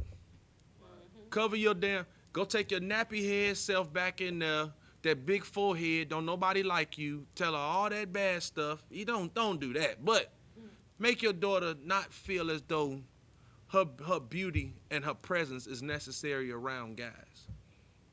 For those young brothers, hey man, money ain't everything, bro. You doing everything, man, you like a damn crackhead, you like a damn fiend. What is wrong with you? Go sit down somewhere. Go, and then when something good, hey man, that's good that you changed yourself. Did you learn something from it? Like I say, that one phrase that we all know, whenever we done something, you might have been in church as a kid and you done got caught talking or something. And Granny always say that same, you ought to be ashamed of yourself. Right. We don't know how to be ashamed of ourselves no more, man. Like, self-shame is probably the most effective shame there is. But when you prideful, you don't know how to self-shame. When's the last time you did something that you was ashamed of? You can't even think of it because you shamed yourself from so many other activities. We all do it. It's like bedwetting as a kid. After somebody talk about you so much and now you're ashamed, you feel it within yourself and say, man, I'm wetting the bed, then you stop drinking water at night. You do everything to recourse the action. So that way, nobody else can talk about you because you've already talked about yourself. For me, when I quit smoking cigarettes, it's just a personal effect. You know what I'm saying? When I was able to stop that, I had to personally shame myself. My lady didn't want to kiss me. She told me my breath stank. I smelled like an ashtray. So I started trying to figure out how can I felt ashamed. I would begin to smell my fingers, smell my breath. I said, damn, I do stink. Right. Shit. And as I'm trying to get myself together and get myself right, brush my teeth in the middle of the night, wake up that morning, go hit a cigarette, it's like, damn, this do taste bad. Man, my breath do stink. Bro, I smell. Man, let me go shower again. I'm out of there. Don't nobody want to talk to me like this. I don't even want to talk to me like, and I'm talking to myself like, man, bro, you out of there. But it's like, man, we got to work into that. Give me, we're going to drop that. But did I have some more on that? Let me see. Yeah.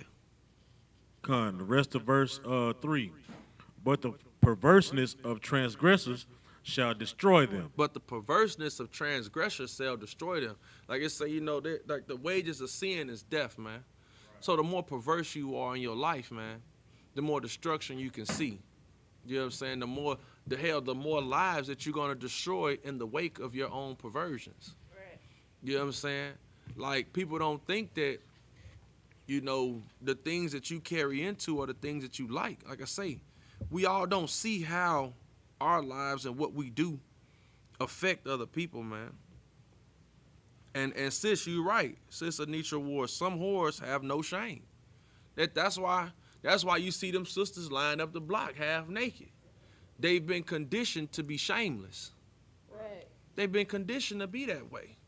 And where do you think that a lot of us, you get that from when you were kids because of the destruction within your own home. Sometimes we've been destroyed as children. A lot of times we went through life and let our own pride destroy ourselves.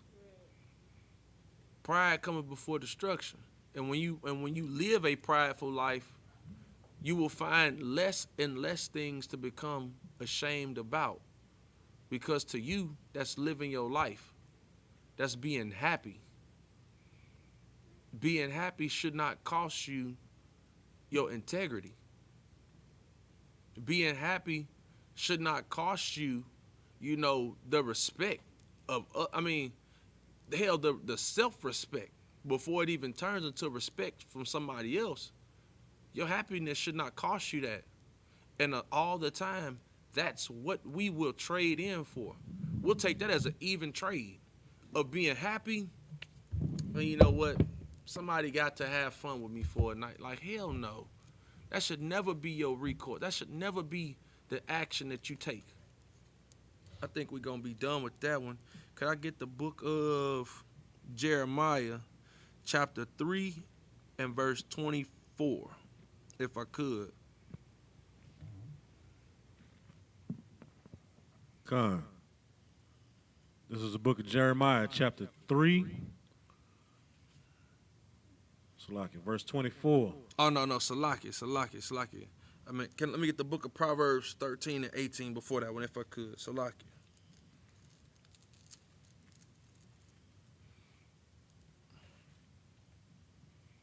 This is the book of Proverbs, chapter 13, verse 18. Mm-hmm. Poverty and shame shall be to him that refuseth instruction. What? Poverty and shame shall be to him that refuses instruction. That accept instruction? Refuseth instruction. That listen to it. Refuseth. That I'ma take it. It's just give it here. Refuseth. The thing is, man, this is what the scriptures say, man. Poverty. They say poverty and shame. We shamed as a nation because we refuse instruction. You can't be so careless with ourselves, with our own prosperity as a nation, to refuse the instruction of the Most High, man. To just blatantly disregard what should make you a shameful people, a shamefaced people. It should take away following the laws of the Most High. You knowing that what you're doing out of the Bible should be like breathing air. Nobody's ashamed for breathing. Nobody thinks about breathing as, shit, who's gonna talk to me about? We ashamed somebody for heavy breathing and snorting, But other than that, nobody's getting shamed for breathing air. That's how these laws should be to us. That following these laws and receiving the instruction from the prophets, man, that shouldn't be something that should be taken hard, because it's what helps us come from poverty or impoverished means, man, or living the life of a shamed nation, a nation living at the bottom that has no one to fight for them, that we cling on to our oppressors for every whim. Follow the law, statutes, and commandments, man, and you can learn what it means to live a life without shame. Right. You don't have to think about shame. And if you're able to be shamed, then it's something that you're doing that allows you to have the ability for shame. Like, that's the other side of shame. Like, don't just think of shame as, somebody's talking bad about me for the things I'm doing. No. What the hell are you doing for them to say something about? You'd have to be doing something in order for somebody to even attempt to shame you. But we don't think about it like that. We just think of it somebody judging me.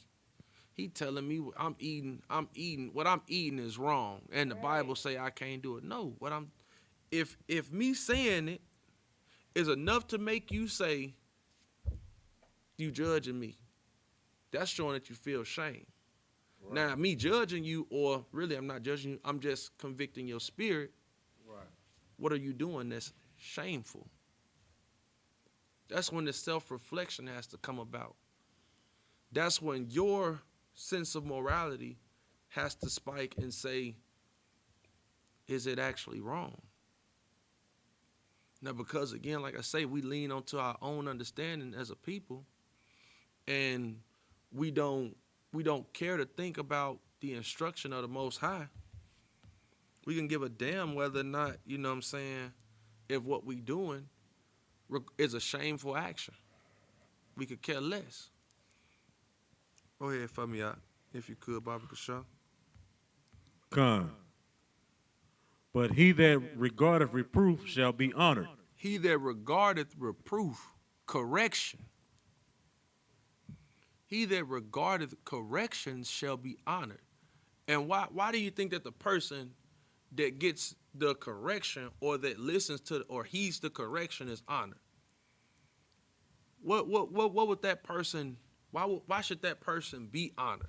Or what, go ahead, sis. Because they want to change. Because they want to fix change. what's wrong with them. Con, get that sister a hand. Because they're actually showing and proving what repentance really is. And that's changing. That you can't get the glory without changing. Everybody wants to be treated like a righteous and upstanding person without living a righteous and upstanding life. Everybody wants the accolades of being treated with respect without living a respectable life behind closed doors or hell, even in front. Like you got people, like I say, with the sister Amber Rose. You don't want anybody to slut shame you while being a slut. You want people to not care about what you're doing, but you're a public figure who young women idolize or see or view. Yeah, you're gonna be shamed in front of people publicly, and you should be, and you shouldn't be applauded for that. Which I know a lot of people go on to these, these little challenges and things and seeing these whores shake it up for the challenge, giving them all the likes and accolades that makes them feel good. But we need to start condemning these actions, not liking them, not sharing them, not being a part of them as a nation of people. Because I know my sisters in here aren't partaking, but my sisters outside of here have to know that you should be ashamed of your goddamn self. To my brothers that applaud this, like I said when the WAP song first came out, it's weak Negroes that they talking about in that song that'll pay, right. and will applaud them for that. That they ought to be ashamed of themselves. You got brothers that push drugs on innocent people. You know what I'm saying, for their first times, turning them into drug abuse, who should be ashamed of themselves, man. Like, this is just the life that we live on a day-to-day basis implores you to live with shame. But when you have the masses, when you have what's being pushed out on social media to live your life and don't care what other people think, now you're going to live a shameless life. We got some more on that out? I think it's probably like another little piece. Well, I think that's it. Matter of fact, yeah, that's it. Now, can I get that one in Jeremiah? Say 3 and 24. Con, sir. This is the book of Jeremiah, chapter 3, verse 24. For shame hath devoured the labor of our fathers from our youth. See, shame have devoured the labor of the fathers, man. It's like everything that we do, it gets devoured in shame. We can't grow because we lack the shame. And the shame that we have of a nation, it doesn't allow us to grow. Read on. Con. Their flocks and their herds, their sons and their daughters. Their sons and their daughters. So we don't lack any wealth, and our sons and our daughters live shameless lives, man. They've been devoured by shame, man. We don't have them no more. You go here, you see parents that don't even know that their daughter got a goddamn OnlyFans. Right. They've been wondering how the hell she pull up in the Benz and she won't even tell you.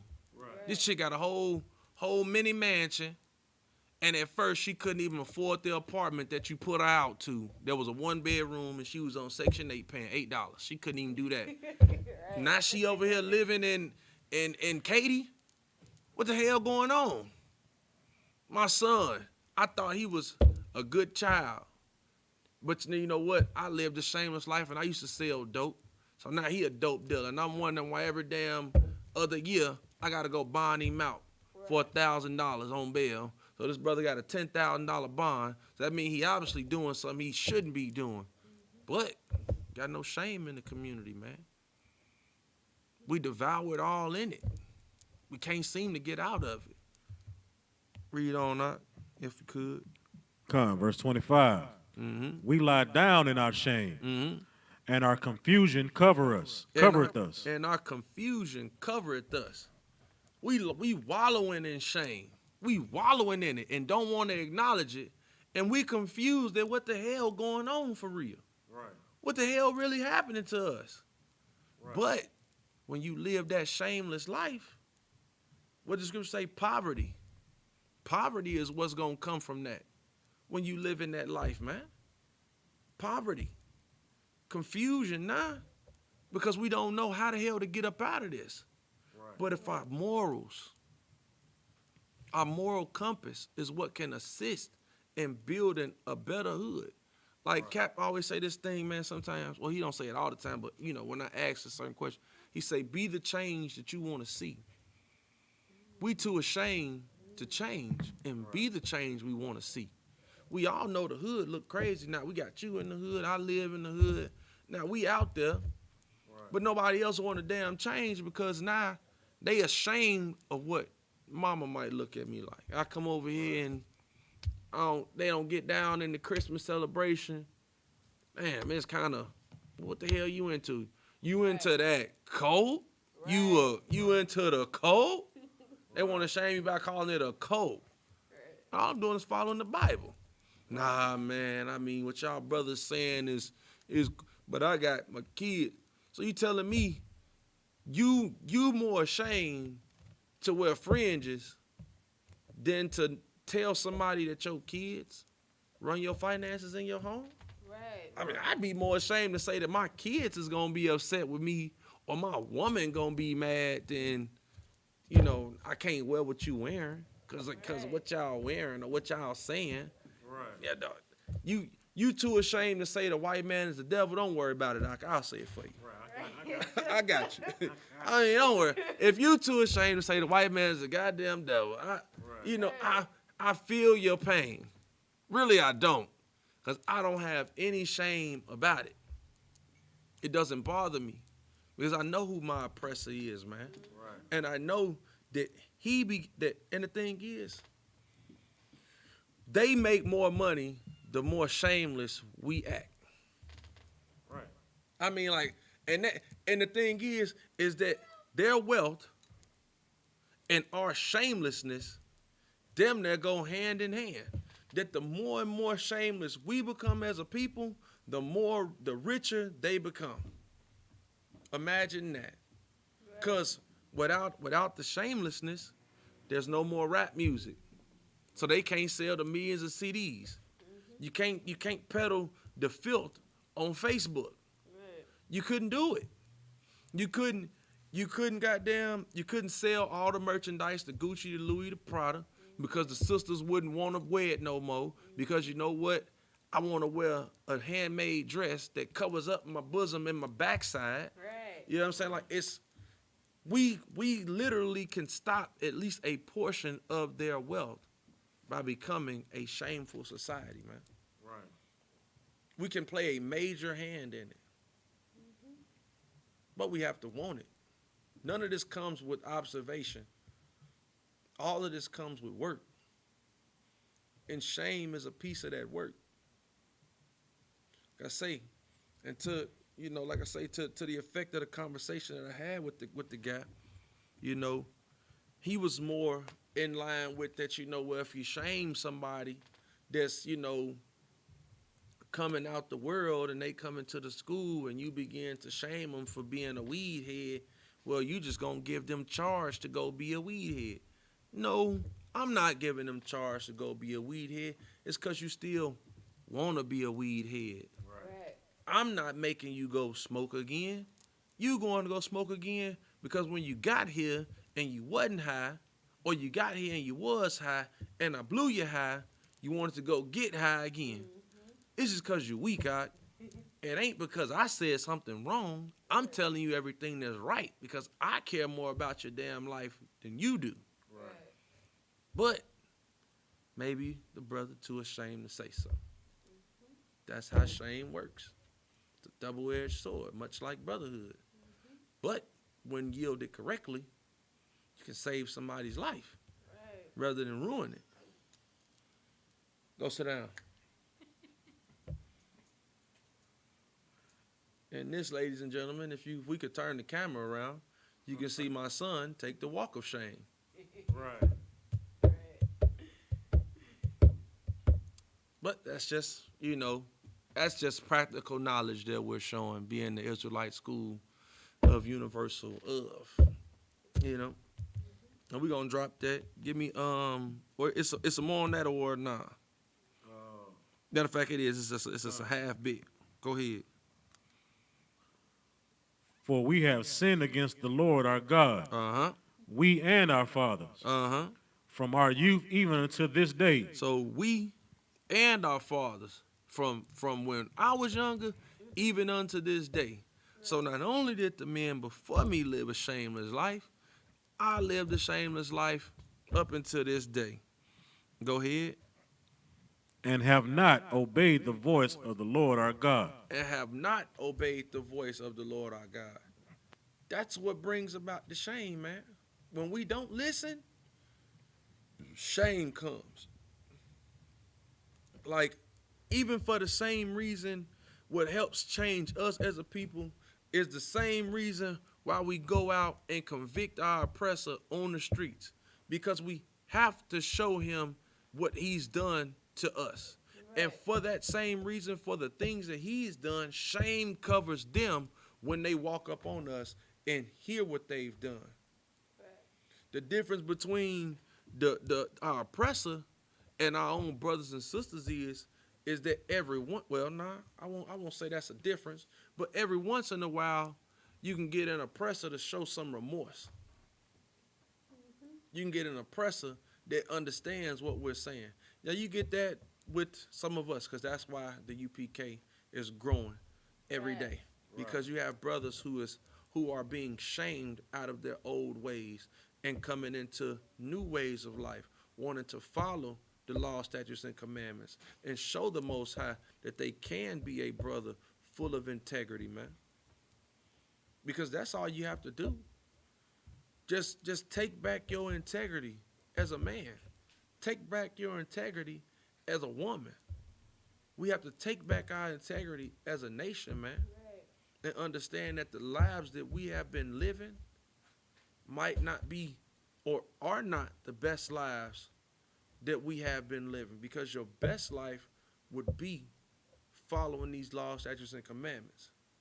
The best life that a person could ever live is to be in rulership, to be in control of not just yourself, but a whole entity where what you say goes.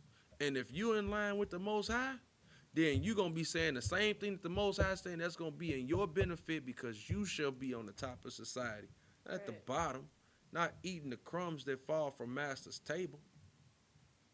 You have to be a shameless person in order to get a crumb from master's table. Right. You got to be a vile, wicked man in order for the white man to give you a piece of the steak off the table. Everybody else, we get the crumbs when they finish cleaning up. If you ever been a waiter and you come in, it's the crumbs left on the table that you got to sweep to the floor. That's what everybody else get. Those wicked coons, your Kanye's, your Theflos, your TD Jakes, they get a little piece of that steak. The piece you give to your dog to make them get away from the table while you eating, they give that to them. Those people that align themselves with the Black Caucus, they get that. They get that little piece, that little fat around the steak, the little, you know what I'm saying, you cut it off and you throw it over there so the dog get going, so you can have your meal to yourself. That's what they get. And they have to act that way in order to get that. They got to act like vermin to get little to nothing. Now, it's more than what the rest of us get. But you got to sell your sisters out. You got to call them bees and hoes on tape. And say that all of them is nothing. and that you want to do this one with your man and do all that homosexual nonsense to a sister, it's just wicked, man. Right. You know? Give me we gonna drop that. Give me Ecclesiasticus chapter 4 and verse 20 out the Apocrypha, if you could. Go ahead. No. Take your time. Whenever you got it, just go ahead and get to me.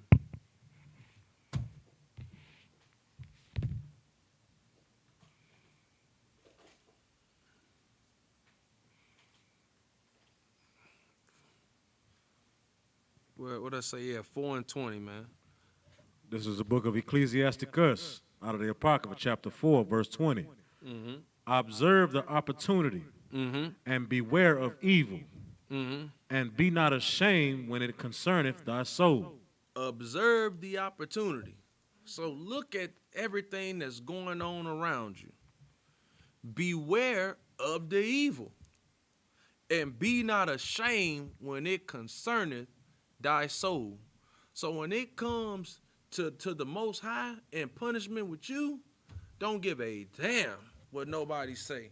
I don't care whether you're covering up your head when you're around brothers and they teaching, or brothers got your fringes and your boots on and your warlike apparel. Don't give a damn when they regard your soul. When everybody over there eating the hot dogs at the company outing, and you don't know whether or not those is the Oscar minors or the what's the ones, the high or the beef franks, and you don't know, so you say, man, I ain't eating. Right. They don't give a damn about what they talking about. Right. Why you not gonna eat? We brought all this bounty here to the cookout for you. You know what? See, cause I don't want the Lord to kill me on the way home, so I don't give a damn what you're talking about. This concerneth my soul. I'm not gonna be ashamed. You ain't gonna make me feel bad. Since you don't want to go out with us and go over there, because you know we gonna be shaking our thing tonight. Well, hey, you shake it up like a bottle pop, bitch. I'm sitting mine down like wine. Right. I'm good. You know what I'm saying? We good up in here. And that's how and the thing is that you have to be well aware when it comes to what actually affects you. You know what I'm saying? You have to be aware of that. You have to be conscious to a lot of this, man. Like a lot of times, we not conscious, and then we get caught up in peer pressure. Right. We get caught up in how other people think, or what they're gonna think about if I don't go. Right. Don't get caught up in that, man. Like a lot of the time, that's what's going on. That's pretty much what goes on with a lot of people when it comes to hearing the truth, knowing the truth, attempting to acknowledge the truth, and then you have to think about what my family gonna think, man. Right. But you have to understand, man, that when you lose that, if you regard, you know what I'm saying, your mother and your father, your brothers and your sisters and your kids more than the Most High, then you're not worthy of the Most High. And now you have to understand that it's a shame and being counted as not worthy to the Most High when He already made you His people. That should bring you shame. Right. That should bring you shame that the Lord is going to turn His back on you for what you're doing. That should bring you shame. Not goddamn your mama. Your mama don't bless you, you know what I'm saying, with life every day. She gave you life. She shot you out her one time. Mm-hmm. She don't do it every day. So in the hell care what she think? When she done slept with 4 men and you got 5 brothers and sisters and all y'all got different daddies. Right. Who give a damn what your mama say? And I'm not saying it, you know what I'm saying, like, no, matter of fact, I am saying it like that. Cause it's a shameful thing to care more about what somebody else has to say according to your life, especially when it's somebody who's trying to get you to turn back to the Most High. This should be the thing that you're not ashamed to do. This should be the thing that you should, enjoy doing. You know what I mean? Read on. We got some more on that, huh? Give me 21. Yeah. Verse 21.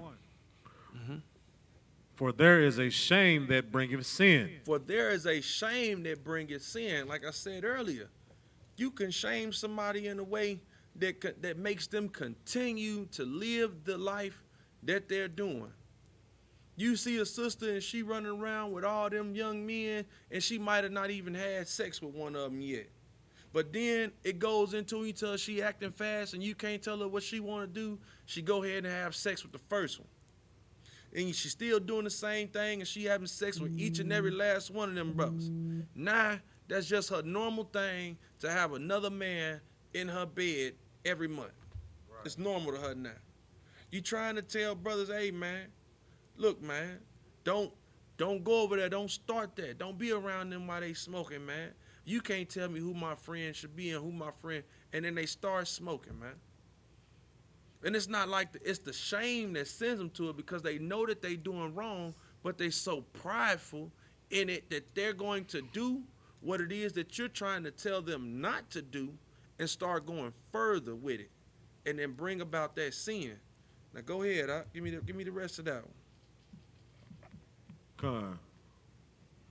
And there is a shame which is glory and grace. And there is a shame which is glory and grace. You can shame somebody out of bad behavior, and then you can bring them into glory and grace. You put them in that section where the Most High has given them time to stay corrected, get it right, and stay right. And that's glorious. When you see a sister that don't want to strip no more, that's glorious. And it's in the Most High's grace when a brother say, you know what, I'm going to attempt to start quitting smoking, and he get to 1 cigarette a day, and then he get to a piece of a cigarette a day, and then he get to seeing them cigarette butts on the ground and saying to himself, hell no, I want to serve the Lord, man. Right. That's how you shame somebody to glory and grace, man. But some of that got to come from within, man. Some of it has to be what a brother or sister naturally wants to do. Right. A lot of this ain't like, how do you say, they think it's kind of like magic almost. Right. Where, you know, you tell somebody that they doing something wrong and then automatically stop. Sometimes it ain't like that. A lot of times it's not like that. Sometimes the sister got to ignore those text messages that she used to get in the middle of the night to get up. Come see me. Come slide through. Right. What you doing? She got to learn to, nah, I'm not going to answer those. Sometimes that brother got to say, man, nah, I'm not finna go chill with them today, because, you know, if I go over there, I just started doing this and I'm kind of weak, so I can't go be around them. Let me go call an officer in the UPK. Right. Let me go call, you know, let me get some counsel. You know what I'm saying? Let me get some of that. Because then this begins to help them change their life. Stop. Let me get, I got 2 more scriptures, and then we gonna be out. Let me get the same chapter. Matter of fact, let me get 20, 23, and 24 if I could. From the same chapter, Ron. God. This is verse 23. Mm-hmm.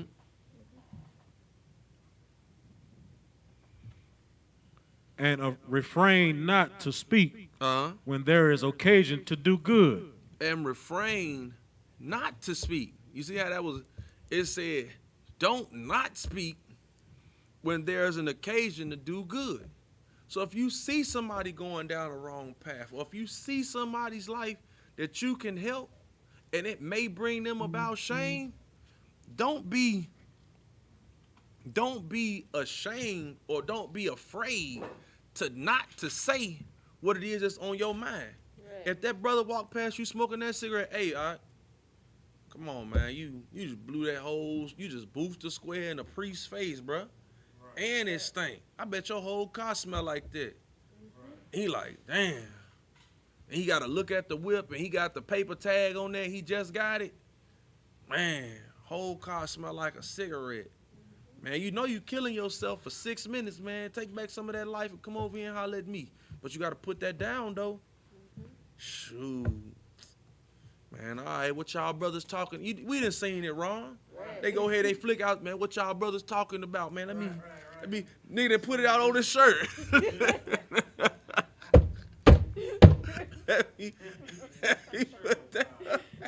Hey, let me go see what y'all talking about. But that's the stuff that but the thing is that when it come time for us to say something, and we seeing these things, you have to put it within yourself that you can't be ashamed to speak. Cause sometimes, a lot of people, especially, I notice that young cats or brothers who like brothers that I know personally that, want to talk about the truth and want to do this, they refrain from teaching or speaking to people about this. Now, yes, they haven't been given the authority to do so, but if you see somebody doing wrong in your life, you can't be afraid to, well, hey, my man, that's against the Bible. Like, if you see something, you got to say something, because the scriptures say, man, suffer sin not upon one another. Just paraphrase. You don't suffer sin on nobody. So it's your duty, if you know right, to say something right, because at that point, the scriptures also say that if you see somebody doing wickedness, paraphrasing again, and you don't say something, they blood gonna be on you. Right. But if you see them do right, if you see them not doing right, and you do say something, then you absolve yourself from their sin and their blood. But that goes, you know what I'm saying? I'm not saying to sisters go out there and start, breaking down scriptures, and I ain't saying that. But what I am saying is, sis, if you see the pepperoni pizza out at work, and you got a homegirl that you mess with, and you really care about her, hey man, that's you can save yourself a little life if you don't eat that pork. Or girl, you can slim down a little bit. You get that sausage off there, Right. You might lose some pounds. I see you trying. I see you. It's a way to form it. Right. But you season yourself or your words based off who you talking to, and we all get that. Mm-hmm. Give me some more on that one. And hide not thy wisdom in her beauty. And hide not thy wisdom in her beauty. So like I say, when it come that time, and you'll know how to frame it up for the person, especially, for my brothers and sisters who been here for a minute, y'all know, how to talk to people when you want them to do a certain thing, or when you want to tell them something is good or bad. You know how to phrase it up and word it up for them. Not saying, that you sugarcoat it, but you know how to say it to make them feel it. You know what I'm saying? Like, you know how to talk to that specific person. Don't hide this wisdom of these scriptures, man, to yourself. What good is a candle hitting under a table, man? Right. You can't show your light like that. And give me verse 24. Come, this is Ecclesiasticus out of the Apocrypha chapter 4, verse 24. For by speech wisdom shall be known. And learning by the word of the tongue. For by speech, wisdom shall be known. People will know that you got this wisdom from somewhere when you begin to speak, man, and learning by the word of the tongue, that you'll begin to teach these people the error of what they're doing when you begin to talk, man, and the wisdom that you're going to showcase once you begin to speak, man, especially if you're coming out of the Israelite School of Universal Practical Knowledge, man. Right. We always let our conversations stay delved in the scriptures, man. It's always showcased around, you know what I'm saying, the law, statutes, and commandments, because this is our wisdom and our sight and understand our wisdom and our understanding in the sight of the nations. This is where your wisdom comes from, following these laws, statutes, and commandments. Mm-hmm. All right, give me the book of Psalms 119 and verse 6, if you could. We're gonna run these through, and then we're gonna head out of here, you know what I'm saying? Come. So like you said 119? Psalms chapter 119 and verse 6. No sweat, sis. This is the book of Psalms chapter 119, verse 6. Then shall I not be ashamed. Then shall I not be what? Ashamed. I'm going to be prideful. Ashamed. I'm just only going to give a damn about myself, and whatever I do, I say is right. Ashamed. Go ahead. when I have respect unto all thy commandments. Then I shall not be ashamed when I have respect unto all thy commandments. Did it say a little bit? All. Unto all thy commandments. That's when you're not going to be ashamed. When you don't pick and choose what commandments you want to follow, what commandments you can do. Oh, well, you know, I may not be a homosexual, but I do like me a BLT. Right. You know what? I might not eat pork, but I'm going to go ahead and I'm going to smoke me a little weed. You know what? I don't smoke no weed and I don't eat pork. But you know what? That brother's girl looking mighty fine today. Right. No, you're going to have to respect all of these commandments. For somebody to walk up to you and try to tell you something that you is and what you ain't and all this, and for you to say, look, I follow the law, statutes, and commandments. What the hell are you talking about? Right. What in the hell are you getting at here today? Yeah, so what? I got 2 wives. They mine. Well, you know what? I eat beef bacon. It's better. Right. What's your point? What's your issue? Oh, because I got fringes on my pants and not my T-shirt? What the hell you talking about? I got them in the right spot. Go ahead, sis. Salakia, sir, that includes lying as well, because they think that lying? It's a small. You damn right. You damn right. That includes lying too. You got to respect all the commandments. Every last one of them. Then the shame is going to be able to be away from you. Then you don't have to worry about being shamed or ashamed. Got to be keeping the commandments, man. Give me verse 15. Come on, verse 15. I will meditate in thy precepts. I'm going to think about them every once in a while. I will meditate in thy precepts. Only when I'm at the school. I will meditate in thy precepts. Go ahead. And have respect unto thy ways. And have respect unto thy ways. I'm a walk this, and I'm a talk this, and I'm a think this in the middle of the night when I'm laid up in my bed. Verse 16. I will delight myself in thy statutes. I'm a loathe in the statutes. I will delight myself in thy statutes. I'm going to be kind of upset when the ones I just kind of disagree with come around. I will delight in myself in thy statutes. I'm going to delight myself. I'm going to be happy about this, man. Like the laws the laws of America, man, are here to oppress. See what I'm saying? Not the laws of the Most High are to stave off the oppression. Right. That's why I don't get what people dislike the laws of the Bible. When they think that was such an oppressive era, when it really kept a woman from being raped, it kept a man from being put into debt for too long out your life, so you could also get your wealth back after a certain amount of time. It staved off oppression. It helped to keep people afloat, and we couldn't even oppress the heathens. We couldn't even oppress them because we're not an oppressive people as it is. Now, yeah, we're gonna rule over them with an iron foot, but there's not gonna be a thing of oppression, man. It say that the world that the world is going to rejoice when the righteous is in rulership, man. And there's nothing shameful about that. Give me some more on that. I think hold up. Let me get that was the last of that one. Let me get verse 27 if I could. Come. Verse 27.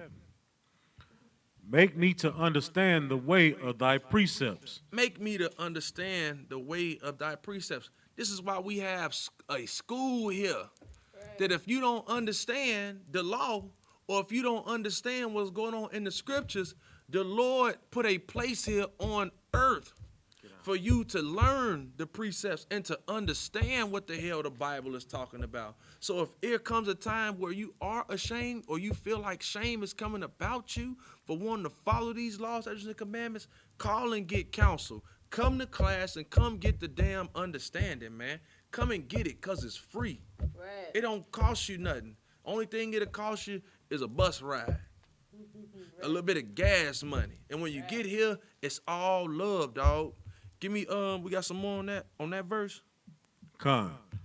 So shall I talk of thy wondrous works. So shall I talk of thy wondrous works. After you come here and you see the sister that got off the stripping pole, you see the brother that quit selling the elbows, you see the brother that then got off crack, heroin, when you see all these things, the killer who don't kill no more. When you see all these things, you begin to talk about these things. You begin to go and tell your friends and your family, hey, look, man, I know that you told me a while back that the preacher was looking at you kind of side-eyed when you had that dress on, but you know what? If you come up in here and you take that tight-ass dress off, I bet you none of these brothers will say nothing to you but shalom. I bet you they will. I bet you going to look at the brother that you think you going to like, and he ain't even going to notice your ass for 90 days. Right. He ain't even going to know what you look like. He barely gonna know what your voice sound like. Cause the only thing you better say is shalom. That's all he gonna say is shalom. Right. Watch. You tell people this stuff and they be so amazed and they think you lying. And then when they come here and they see it, they still think that it ain't true. And they still got something to say about it. But you know what? If you come your tail here and you learn these precepts and you learn how to actually do this thing, you understand we ain't got nothing to be ashamed about. Right. We ain't got nothing to be ashamed. We gonna do this thing. That's us. Right. And we trying to teach it to our people, man, to teach you from trying to coerce you out of a shameless life, man. Give me verse 37, and then we gonna roll. Come on, verse 37. Turn away mine eyes from beholding vanity. Turn away my eyes from beholding vanity, man. Turn my eyes away from the nothingness that I was living, man. Turn away my eyes from the bull that I was doing, you know what I'm saying, early on in my life, leading up until I was an adult. You know, people always say, you know, when I was a child, I put away childish things. They try to quote that scripture. And then when I became an adult, you know, I started doing adult things. Well, how you been smoking weed since you was a kid, still smoking weed as an adult? Right. How you been a whore since you was got in the 7th grade and you still a whore at 37? You ain't putting nothing away. You still doing the same thing, and it all means nothing, man. Let the Lord show you how to put these things away, man. Let the Lord show you this a better way, man. Read on. Come, and quicken thou me in thy way. And quicken thou me in thy way. What does quicken mean, man? Quicken means to make me alive in your way. So that means the way that I must have been living was killing me. Make me alive in your way, man. And that's how you lose shame, man. And that's how shame is used and beat, man, to strengthen morality, bro. I'm Priest and Officer Uriah. It's Israelite School of Universal Practical Knowledge, started 1 West 125th Street, Harlem, New York, where we are led by the amazing Commander General Yohana, man. I'm going to pass the class over to my brother, man, my dog, Priest and Officer 500 Ron, for the security announcements, man. Get that brother a hand.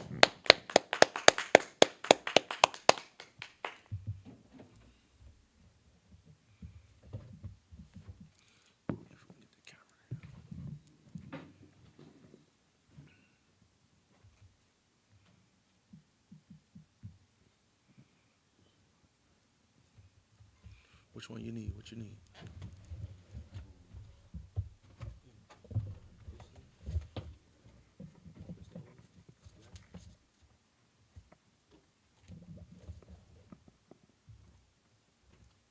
We are the ISUPK, started out on 1 West 125th Street, Harlem, New York.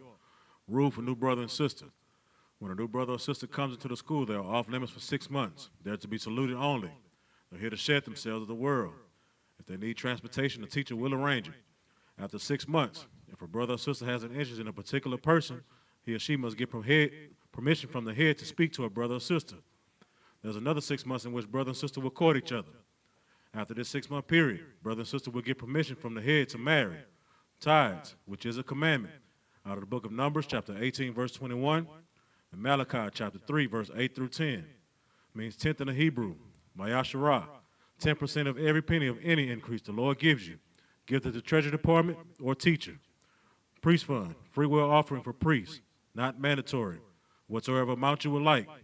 Upcoming holy convocations is the Feast of Purim, which is the 14th day and the 15th day of the 12th month, which is Thursday, February 25th, and Friday, February 26th, 2021. Out of the book of Esther, chapter 9, verse 20 through 31.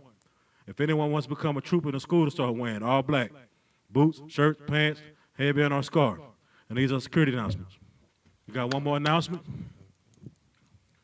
Brothers and sisters, Google search the school prior to Salakia. Google search the school and request the directions prior to departure to school. Once arrived, click the website button, and if you have pictures, you can upload them there. And also call the Google number to help our algorithms. And that concludes all announcements. Most High in Christ, Most High in Christ. All right. Oh, yeah, Feast of Purim. You already did the feast days or not? Okay, Most High in Christ. All right, with that, we're going to give courtesy salute to the brothers and the sisters. Men of Israel, Imajim Shabbat, Imajim, Barak, Yahabah, Shemi Hawashah, Barakatah, Yazmatah, Sar, turn to face the sisters.